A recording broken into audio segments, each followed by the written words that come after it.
Hi, I'm Ellen K for IamRogue.com. If you're an actor and you've always wanted to be in a movie, this is your chance.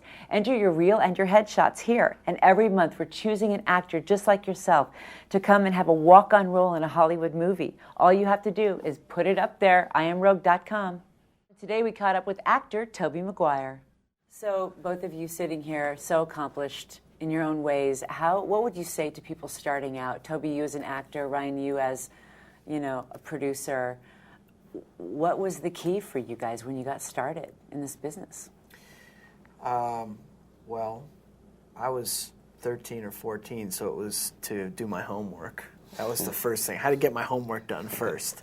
I probably really sort of fell in love with it and felt like this is what I'm going to do when I was 16. And for me, as an actor, I realized just to study, to study from teachers, to watch movies and really try to understand it intellectually, and then be really committed to working hard. And I still learned that on this movie.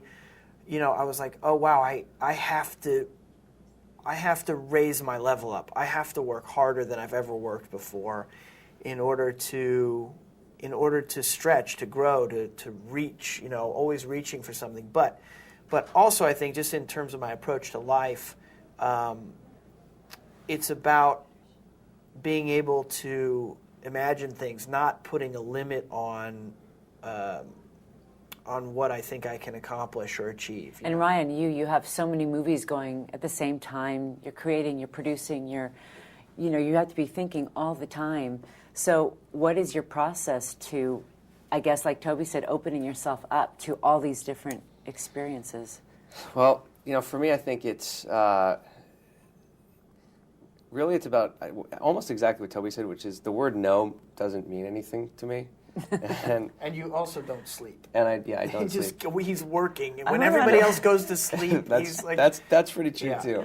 But, it's like, when I first started Relativity, I remember everybody was like, you're crazy, this is never going to work, it's the stupidest idea I've ever heard. And the more people said no, the more I was like, oh yeah, it's going to work.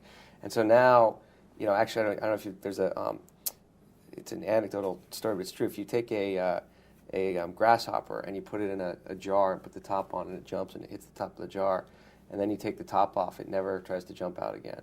And so I kind of look at life with these artificial barriers that people just say, no, you can't do that. And anytime I hear that, the first thing I think is, well, why can't I? Of course I can. We got to figure out how to do it. So that's kind of what I've built my business on, which is always saying, if someone says you can't, it doesn't mean it's impossible. It means it's tough, and if you can actually make it happen that way, it probably means there's a better way to do it. Where does that come from? Do you think it was the way you're both raised? Was it a parental thing? Was it something from your childhood? Or something learned, like you said, at 16, where you just fell in love with acting and then you just kind of really got serious about it? I feel like we had different kinds of upbringings, but for me, it's something I learned over time. I mean, I feel like inherently I had a sense of that. I had a sense of like hope and excitement about what I could do and what I wanted to do in life, but it was also then, learned over time. I've been fortunate enough to work with, amazing people, not only just talented people, but great thinkers, and people have really interesting philosophies or approaches to life. I've lately, gotten to experience such a great amount of success. I'm also thinking about, and I've been thinking about this for a long time, but even more now, maybe being a little older and having kids, but that really the ends or the results aren't what's important. It's more about how I approach things and what I'm bringing to it, and giving and sharing and love and, these kind of things. Of course, I love and am excited about the kind of getting to accomplish the kind of success like being in movies and making money and, people patting me on the back and that kind of stuff. But really it's about what am I bringing to it and giving to it? Why am I doing it? Those kind of things. And so are there future plans for the two of you now that you're buddies? Are you going to do some more projects? Yeah, we don't have anything specific, but we've been talking about lots of ideas and. Yeah, we'll find something. Yeah. Great. This is not a test.